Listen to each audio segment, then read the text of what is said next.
Sebelum kita lanjut, jangan lupa like, comment, subscribe, dan nyalakan notifikasinya agar tidak ketinggalan info terbaru lainnya. Semoga bermanfaat. Itu di neraka. Anda tidak percaya? Anda baca Matius 7 nomor 22 nomor 23. Kemana Yesus mengusir orang-orang yang memanggil Yesus Tuhan? Kemana Yesus mengusir orang-orang yang memanggil dirinya Tuhan, bermujizat pakai namanya, mengusir setan pakai namanya, bernubuat pakai namanya? Kemana dia pergi? Ke neraka, bukan? Kenapa? Karena orang-orang ini adalah penyesat. Kenapa dikatakan penyesat? Karena mereka melantik sosok roh yang ngaku Yesus Kristus sesama, setara, bahkan sehakikat dengan pencipta langit dan bumi. Na'udzubillah, tsumma na'udzubillah. Itu adalah kejahatan yang sangat luar biasa tuh. Kejahatan yang sangat luar biasa. Orang-orang Yahudi tidak pernah memberikan saingan kepada Yod-Heh-Vav. Orang Yahudi tidak pernah memberikan kemudian sandingan terhadap Tuhan mereka. Yesus tidak pernah mengajarkan dirinya seimbang, seirama, selevel dengan Tuhannya. Yohanes 17 nomor 3. Hidup kekal itu adalah mereka mengenal Engkau satu-satunya. Bukan dua-duanya, bukan, tapi satu-satunya. Dan aku hanya utusan. Kaulah satu-satunya Tuhan. Makanya Yesus dalam hidupnya apa? Mempraktekkan apa? Sujud, berdoa, semalam-malaman, memohon kepada siapa? Kepada Bapa yang ada di langit. Tapi begitu kemudian muncul Yesus Kristus yang ada di Damsyik dan di Pulau Patmos, seketika kemudian Yesus yang tadinya manusia biasa berubah 360 juta persen menjadi setara bahkan sehakikat dengan pencipta. Ini perbuatan baik nggak kayak gini? Mengkudeta pencipta dengan mendudukkan ciptaan menjadi setara bahkan sehakikat dengannya. Itu perbuatan baik nggak itu? Itu perbuatan setan itu. Anda nggak sadar. Tapi ketika bertemu dengan para apologet Islam, cobalah sedikit-sedikit sadarlah kawan, sadar. Kalian menyembah sosok makhluk ngaku Yesus Kristus. Anda baca Galatia 1 nomor 11 nomor 12. Jangan Anda sombong karena Anda ini pendeta, Anda ini pastor, karena Anda ini misalnya mohon maaf, Anda aparat, Anda PNS, Anda pengusaha, Anda sombong. Wah, tidak bisa, Tuhanku tetap Tuhan. Enggak bisa kayak gitu yang bukan Tuhan. Meskipun Anda paksa jadi Tuhan, tetap aja bukan Tuhan. Tetap aja bukan Tuhan. Meskipun Anda punya pangkat, ya, penuh di pundak, Anda punya kerajaan, tahtanya itu sampai ke langit. Kalau Anda mengusung bukan Tuhan menjadi Tuhan, ya apa bedanya dengan setan? Untuk itulah kemudian mari duduk renungkan baik-baik. Salah nggak yang Yesus katakan? Waspadalah kepada penyesat, wih, yang datang kepadamu, wih, dengan memakai namaku. Berarti penyesatnya memakai namaku, penyesatnya mengaku Yesus dan berkata, akulah Kristus. Berarti penyesatnya kemudian datang mengaku Yesus bergelar Kristus, disingkat Yesus Kristus. Dia akan menyesatkan banyak orang.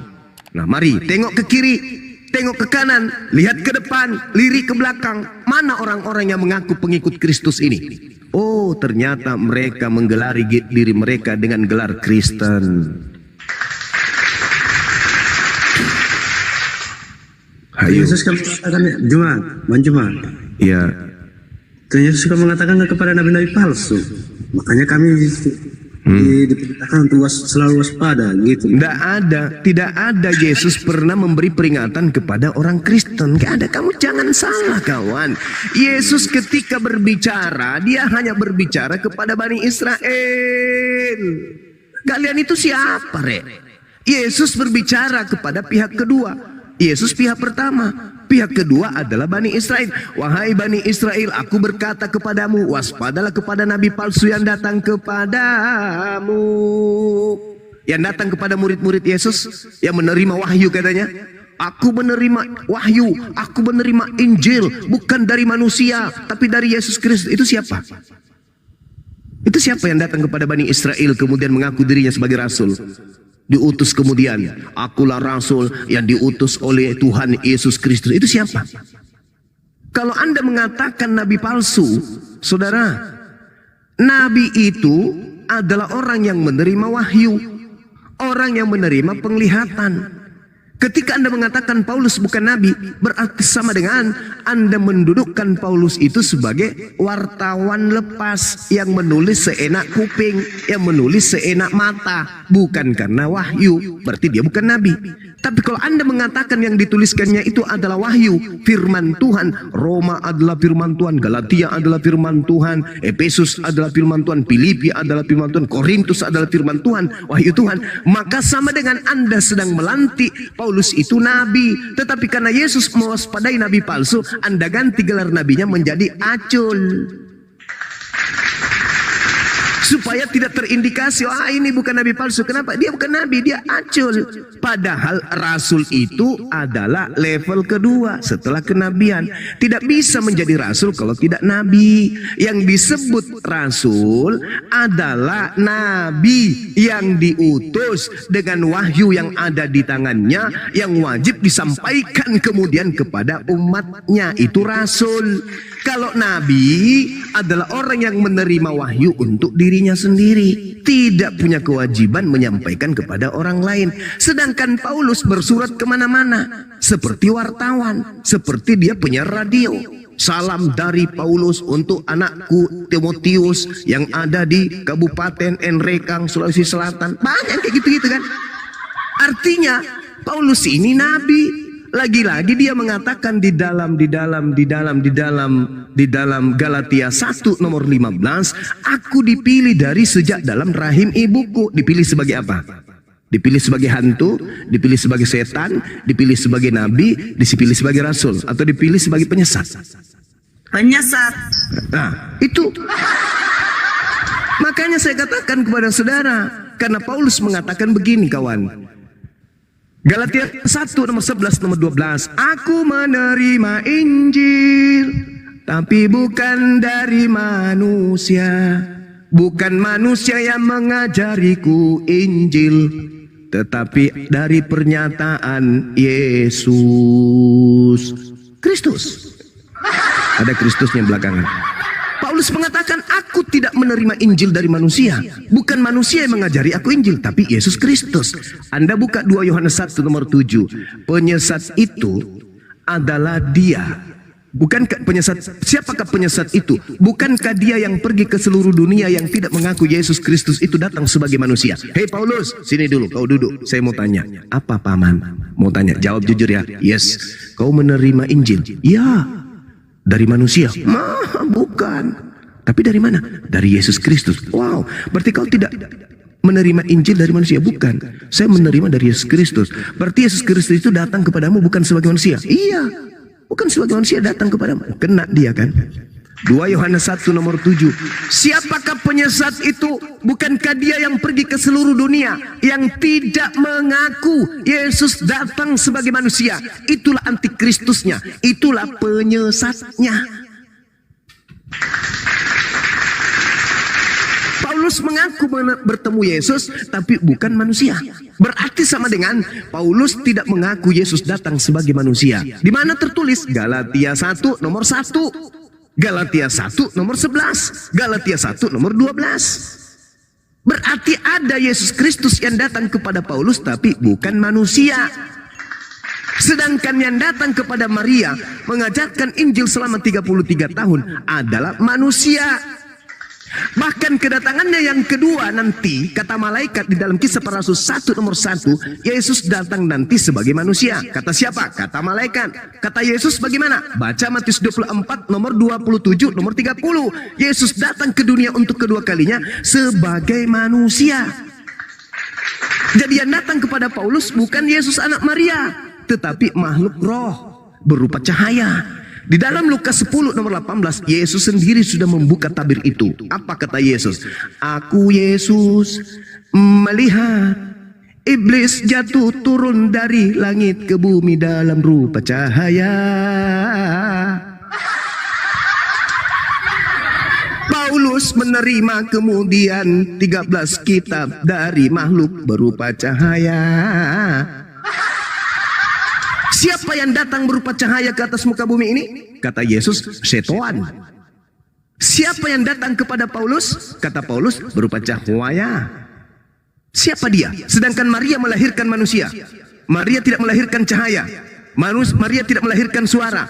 Maria tidak melahirkan hantu. Maria tidak melahirkan Tuhan. Maria mutlak absolut melahirkan manusia. Sedangkan yang datang kepada Paulus itu bukan manusia. Sedangkan dalam Ibrani 13:8, Yesus kemarin dan hari ini, bahkan selama-lamanya tetaplah sama, tidak pernah berubah. Yesus kemarin, hari ini, dan selama-lamanya tidak pernah berubah. Yang datang kepada Maria adalah manusia, yang naik ke langit adalah manusia, yang turun ke bumi juga adalah manusia. Selama-lamanya dia adalah manusia. Dia tidak pernah berubah menjadi ayam, apalagi berubah menjadi hantu, lebih-lebih lagi berubah menjadi Tuhan. Lalu siapa Kristen ini yang mengusung sosok makhluk roh yang bernama Yesus Kristus? Dia adalah kelompok asing di luar dari ajaran Yesus yang manusia. Makanya dia berpesan kepada muridnya, waspadalah kepada serigala yang nyamar domba. Siapa di antara Islam dan Kristen yang nyamar-nyamar domba? Domba adalah Bani Yakub. Di dalam kitabnya orang Yahudi, Yeremia 50 nomor 17 dikatakan dengan sangat jelas bahwa yang disebut domba itu adalah Bani Yakub. Bani Yakub domba. Kristen bukan Bani Yakub tapi mengaku domba. Berarti serigala yang nyamar domba adalah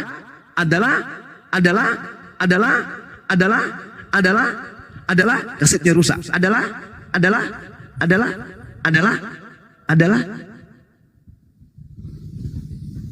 Oten.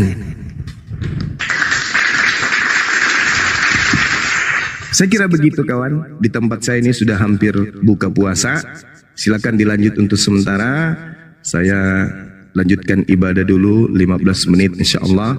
Kalau masih ada yang ingin berdiskusi, ingat pembuktiannya 15 juta bagi teman-teman Kristen yang mampu membuktikan bahwa yang kalian sembah itu adalah Yesus anak Maria. 15 juta meluncur.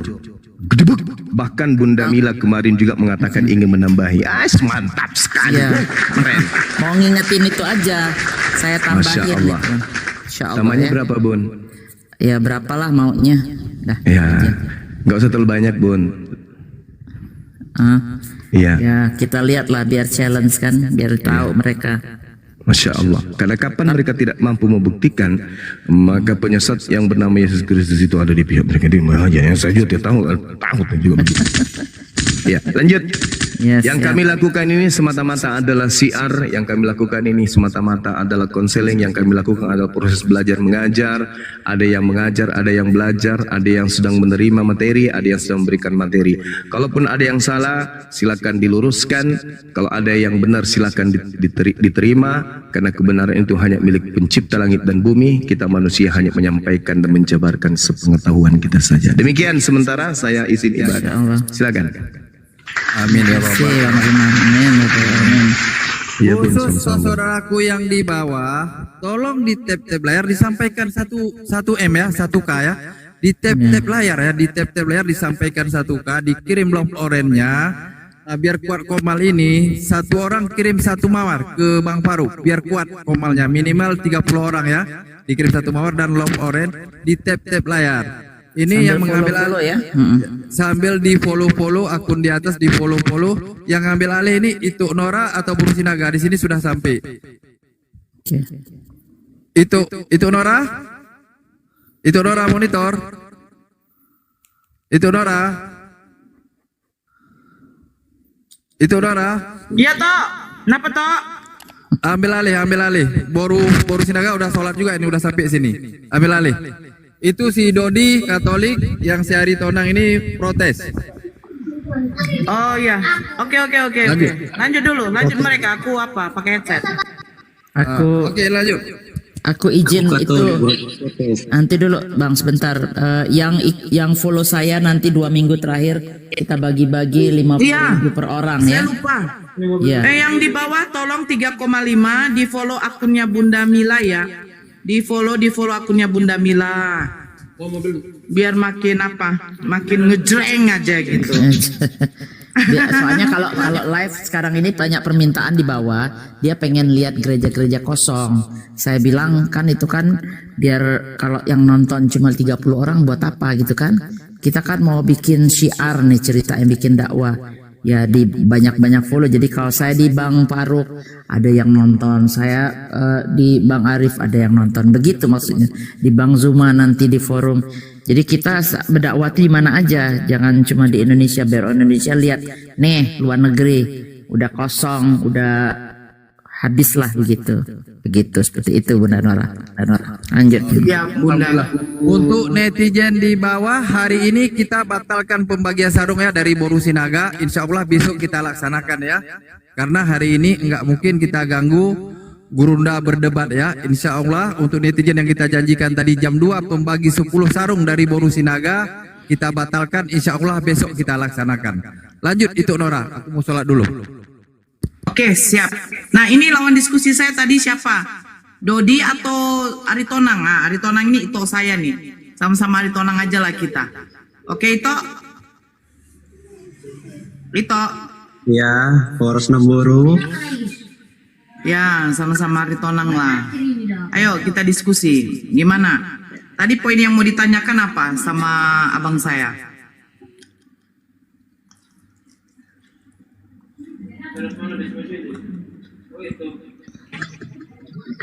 Ya, yang mau ditanyakan ini kan, coba yakinkan aku, ya, apa mujizat Nabi Muhammad? Itu aja. Tawa saya. Lah, kalau soal meyakinkan itu, ya.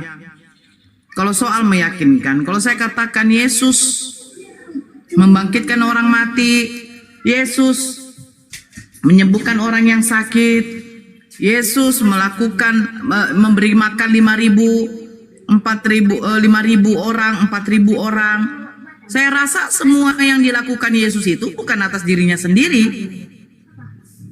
Coba itu baca di dalam Yohanes 5:30, apa dikatakan? Aku tidak dapat berbuat apa-apa dari diriku sendiri. Mukjizat yang dilakukan baginda Rasulullah Nabi Muhammad SAW, mukjizat yang dilakukan oleh Nabi Musa, mukjizat yang dilakukan oleh Nabi Elia, mukjizat yang dilakukan oleh nabi-nabi terdahulu, itu bukan dari diri mereka sendiri, tetapi itu atas izin Allah. Coba itu baca pada waktu dia membangkitkan Lazarus, apa dikatakan di sana? Ya Bapak, aku mengucapkan syukur. Sebelum dia membangkitkan Lazarus, dia berdoa kepada Bapaknya.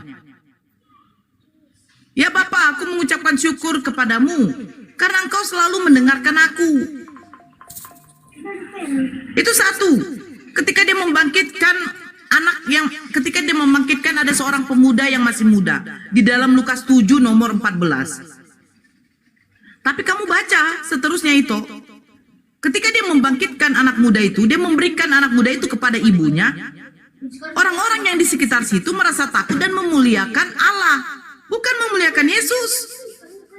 Bahkan di ayat nomor 16-nya, apa dikatakan di situ? Apa dikatakan di situ? Seorang nabi besar telah ada di antara kita. Seorang nabi besar. Dan pemberitaan tentang Yesus itu mulai tersebar di antara Yudea dan sekitarnya. Bukan di luar dari Yudea. Kalau kamu mengatakan, apa mukjizatnya baginda Rasulullah? Banyak. Banyak mukjizatnya. Tetapi yang sampai sekarang ini begini. Mukjizat yang dilakukan Nabi Musa, membelah lautan. Kalau kita ceritakan kepada anak kita, apa yang dikatakan anak kita?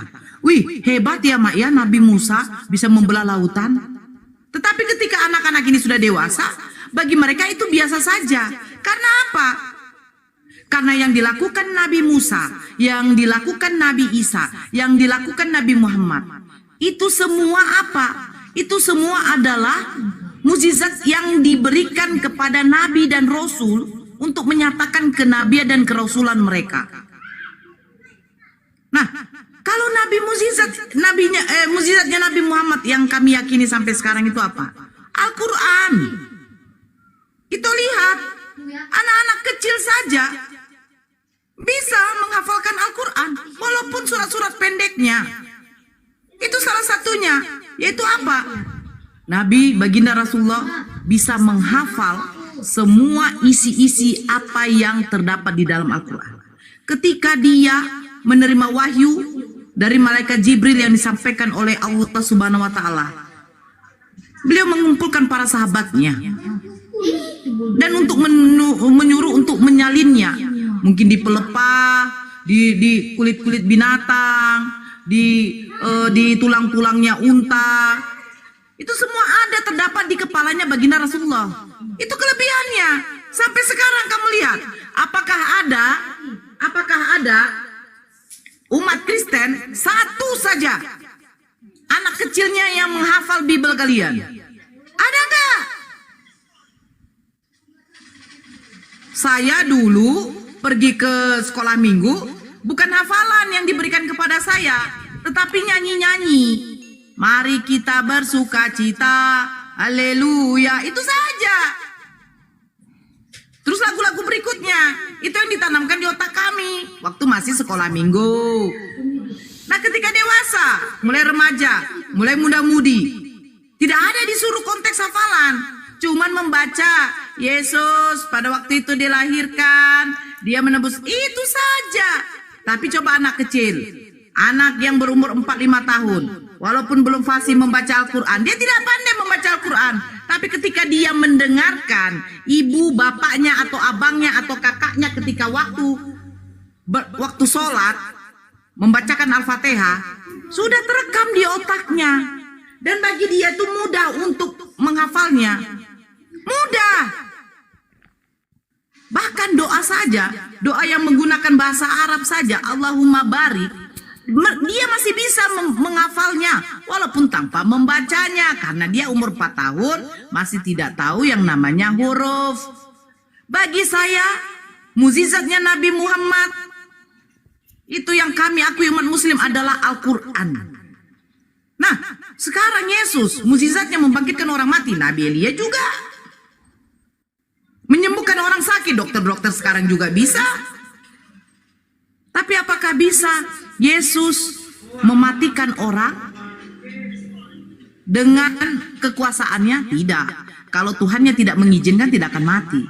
Bahkan dia membuat suatu tantangan bagi Kristen. Coba itu buka di dalam Markus 16. Apa dikatakan Yesus? Menerima Yesus sebagai juru selamat, memberi dirinya dibaptis, sekalipun ia minum racun maut, ia tidak akan mati.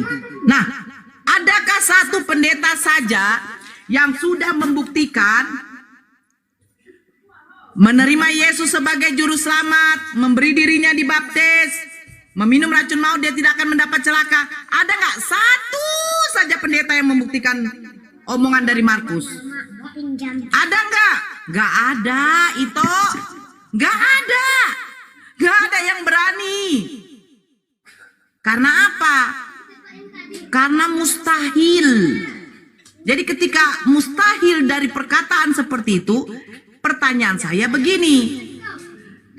Apakah catatan di dalam Markus itu adalah firman Tuhan? Apakah memang benar Yesus yang mengatakan seperti itu? Atau hanya karangan Markus saja yang menuliskan seperti itu? Kalau memang pernyataan itu adalah pernyataan Yesus, saya yakin Yesus konsisten dengan perkataan dia. Ketika dia mengatakan bahwa dia adalah Tuhan dan Juru Selamat, dia harus membuktikan kepada pengikutnya, kepada penyembahnya, bahwa sekalipun penyembahnya, pengikutnya minum racun maut, dia tidak akan celaka. Betul? Itu sendiri aja yang coba minum racun maut, open camp, saya lihat, saya akan meminum kencing unta. Bagaimana itu? Bagaimana itu? Ini mukjizat kan? Kamu mengatakan mukjizat baginda Rasulullah. Al-Quran, bagi saya Al-Quran yang sampai sekarang teruji. Anak kecil saya bacakan tiap hari, dalam 1 minggu dia akan mungkin bisa mengikuti saya untuk membacakan ayat-ayat suci Al-Quran. Kristen belum tentu. Itu saja belum tentu menghafal 1 ayat saja. Palingan hari ini telah lahir bagimu Kristus Tuhan di kota Daud. Itu saja mungkin. Coba baca di Yeskiel Amsal. Ada nggak? Di 1 Samuel ada nggak? Nggak ada itu.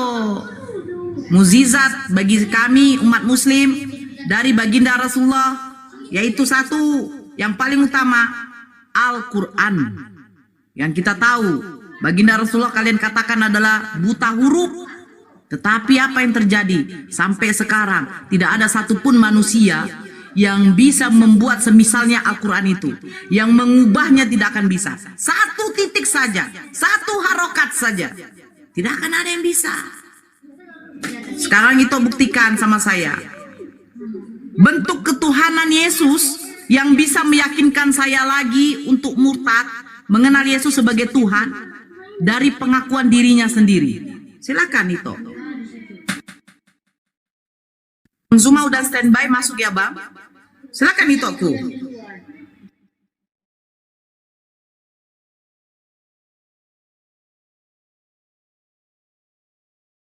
Barakallah Bunda Mila, sehat selalu bundaku.